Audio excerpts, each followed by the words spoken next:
Hello दोस्तों, मैं हूं विहान शुक्ला और आज मैं आया हूं एक नई कहानी के साथ। जिस कहानी को हमें भेजा है मिस अंजलि श्रीवास्तव ने, जो कि बिहार की रहने वाली हैं। तो इनकी कहानी सुनने से पहले ईयरफोन लगा लीजिए और आराम से बैठ के कहानी का लुत्फ़ उठाइए। अंजलि, जो कि बिहार की रहने वाली हैं और ये एक मेडिकल स्टूडेंट भी हैं। इनका 2023 में मेडिकल में सिलेक्शन हुआ था। इनकी पढ़ाई अच्छी चल रही थी। जहाँ पे इनका कॉलेज था वहीं पे उन्हें एक लड़का मिलता है। वो लड़का देखने में बहुत स्मार्ट था, बहुत मैच्योर टाइप का लगता था।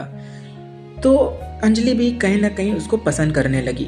वो लड़का इसके कॉलेज का तो नहीं था, वो उसी के कॉलेज के आसपास रहता था। धीरे धीरे इनके बीच में जान पहचान हुई, ये एक दूसरे से बात करना शुरू किए। धीरे धीरे इनके बीच में मिलना जुलना शुरू हो गया। पहले तो इन्होंने एक दूसरे को प्रपोज नहीं किया था, ये एक दूसरे को बस समझ रहे थे, जान रहे थे। ना ही कभी लड़के ने इनको प्रपोज किया। धीरे धीरे करते अंजलि इतना ज़्यादा एडिक्टेड हो गई उससे बात करने के लिए कि वो बिन बात किए रह ही नहीं सकती थी। पर वो लड़का भी अंजलि को 24 घंटे कॉल पे रखता था। अगर वो अपने दोस्तों के साथ बैठा है तब भी कॉल पे लगा रहता था। मतलब वो हर टाइम पे अंजलि से कॉल पे लगा रहता था। इसी तरह करीबन 6 महीने बीत गए। 6 महीने बाद उस लड़के ने अपना रंग दिखाना शुरू किया। अब वो धीरे धीरे बात करना बंद कर दिया। और जब अंजलि ने थोड़ा तहकीकात की तो उसको पता चला कि उस लड़के का एक्स वापस आ गई है। तो अंजलि ने जब इस चीज़ पे बात करने की कोशिश की कि तुम अपने एक्स के पास वापस क्यों जा रहे हो, तुमने मुझसे शेयर क्यों नहीं किया ये सारी बातें, हम अच्छे दोस्त हैं। तो उस लड़के ने ये बोलना शुरू कर दिया कि तुमने समझ भी कैसे लिया कि तुम मेरी दोस्त हो। मैं बस तुम्हारे साथ अपना ब्रेकअप उस टाइम पे मेरा हुआ था, इसलिए मैं तुम्हारे साथ था, ना कि तुम मेरी दोस्त हो। तुम अपनी शक्ल देखो पहले, मुझे तुमसे घिन आती है। इस टाइप के वर्ड उसने यूज़ किए।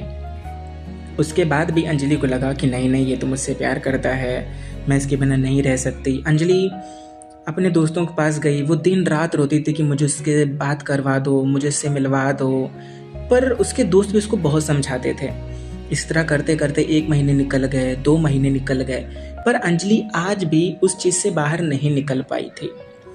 एक समय की बात है, अंजलि को अचानक से रात में तबीयत बहुत ज़्यादा ख़राब होती है।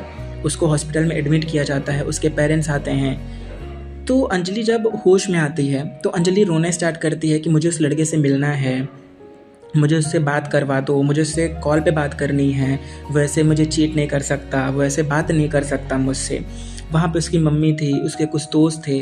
सब मम्मी ने उसको समझाने की कोशिश की, सब ने उसको समझाने की कोशिश की, पर अंजलि किसी की बात सुनने को तैयार नहीं थी। अंजलि को पता नहीं उस टाइम पे क्या हो गया था कि उसको समझ ही नहीं आ रहा था कि मेरे अगल कौन है, मेरे बगल में कौन है, मम्मी कौन, पापा कौन, दोस्त कौन। उसको कुछ भी समझ में नहीं आ रहा था। उसको बस इतना था कि मुझे उस लड़के से मिलवा दो। पता नहीं अंजलि को क्या हुआ था उस टाइम पे। फिर वो बेड से उठ के भागने लगी कि नहीं नहीं मुझे जाना है, गेट खोलने लगी। तो सबने उसको पकड़ा, उसको लेटाया। तो डॉक्टर आया, उस नींद का इंजेक्शन दिया। उस रात में तो ठीक थी। फिर सुबह हुई, फिर वही सारी हरकतें शुरू हो गई। उस मम्मी को गुस्सा आ गई, मम्मी ने उसके ऊपर हाथ उठाया। उसके बाद भी उस लड़की ने वही बोला कि भाई मुझे जाना है, मैं नहीं रह सकती। फिर उसके पेरेंट्स उसको घर लेके चले गए। अंजलि घर में कुछ दिन थी, उसका माइंड ठीक हुआ, थोड़ा नॉर्मल हुई वो। फिर वो अपने कॉलेज वापस आ गई। कॉलेज वापस आने के बाद वो अपने दोस्तों से पूछा करती थी क्या वो कभी वापस आएगा, क्या मैं उससे बात करूं, प्लीज़ एक बार मिलवा दो। उसके दोस्त उसको बहुत समझाते थे कि नहीं अंजलि, ऐसे नहीं होता है, वो लड़का चला गया है, वो तुम्हें चीट किया है। तो अंजलि इस चीज़ को कभी एक्सेप्ट ही नहीं कर पा रही थी कि वो लड़का मुझे चीट कैसे कर सकता है, वो लड़का मुझे इस तरह के वर्ड कैसे यूज़ कर सकता है मेरे लिए, जो मेरे साथ पूरा दिन कॉल पे लगा रहता था। वो लड़का अपने आप को बहुत अच्छा दिखाता था, अपने आप को बहुत ग्रीन फ्लैग दिखाता था। तो ये सारी चीज़ें थी। तो अंजलि को कहीं ना कहीं वो चीज़ कभी एक्सेप्ट ही नहीं हो पा रही थी कि ये लड़का मेरे साथ ऐसे क्यों कर रहा है, मेरे साथ ऐसा कैसे कर सकता है वो। अंजलि इस चीज़ को कभी एक्सेप्ट ही नहीं कर पाई कि ये लड़का पूरा दिन मेरे साथ कॉल पे लगा रहता था, तो ये किसी और से कॉल पे बात कैसे कर सकता है। अंजलि आज भी उसको बहुत याद करती है। फिर अंजलि ने ये डिसाइड किया कि मैं अब किसी और के साथ रिलेशनशिप में आ जाऊंगी उस लड़के को भूलने के लिए। पर अंजलि से ये भी नहीं हुआ। कुछ समय बाद उस लड़के का फिर से फ़ोन आता है और वो बोलता है कि मैं तुम्हें सॉरी बोलने के लिए फ़ोन नहीं किया हूँ, मैं बस ऐसे ही फ़ोन किया हूँ क्योंकि मैं बोर हो रहा था। अंजलि ने उससे थोड़ी देर बात की और इसी तरह करके उनकी 2 दिन बातें हुई। तीसरे दिन फिर वो लड़का बोलता है कि तुमने मुझे सामने से कॉल कैसे किया? तुम्हारा इतना हक नहीं बनता है कि तुम मुझे कॉल करो, जब मेरा मन होगा तभी मैं कॉल पे बात करूँगा, तुम मुझे कॉल नहीं कर सकती हो। तो अंजलि ने बोला कि ये क्या बात होती है, या तो तुम भी मत करो।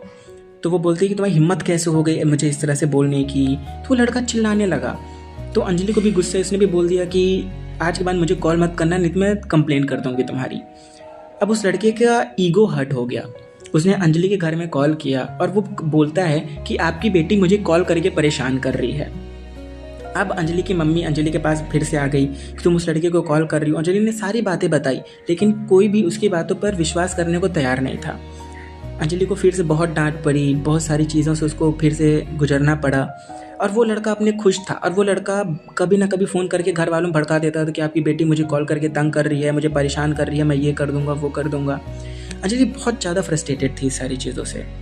फिर अंजलि ने ये डिसाइड किया कि अगर अब वो लड़का कुछ ऐसा करता है तो वो जाके पुलिस में कंप्लेन कर देगी इस लड़के के लिए।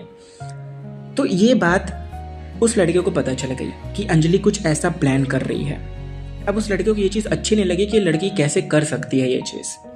तो वो लड़का फिर से इसके घर में कॉल करके बोलता है कि अपनी बेटी को समझा लीजिए, नहीं तो अब अच्छा नहीं होगा। वो धमकी देता है। अब उसके घर, अंजलि के घर वाले डर जाते हैं कि कहीं मेरी बेटी के साथ कुछ गलत ना हो जाए। तो वो ये बोलते हैं कि तुम वापस घर आ जाओ, पढ़ाई लिखाई कोई जरूरत नहीं है, तुम यहीं से बैठ के पढ़ाई करो। वो लोग अंजलि को लेके वापस बिहार चले जाते हैं। करीबन 6 महीने ऐसे बीत गए। 6 महीने बाद अंजलि वापस अपने कॉलेज आई, सारी चीज़ें भुलाकर, अपना नंबर, अपना सब कुछ बदल कर। उस लड़के ने बहुत ट्राई किया, अंजलि को बहुत कांटेक्ट किया उसके दोस्तों के द्वारा, पर किसी भी दोस्त ने अंजलि का नंबर या फिर इंस्टा आईडी कुछ भी शेयर नहीं की। वो लड़का आज भी कहीं ना कहीं पीछे पड़ा हुआ है अंजलि से बात करने के लिए, और अंजलि अब पूरी तरीके से मूव ऑन कर चुकी है।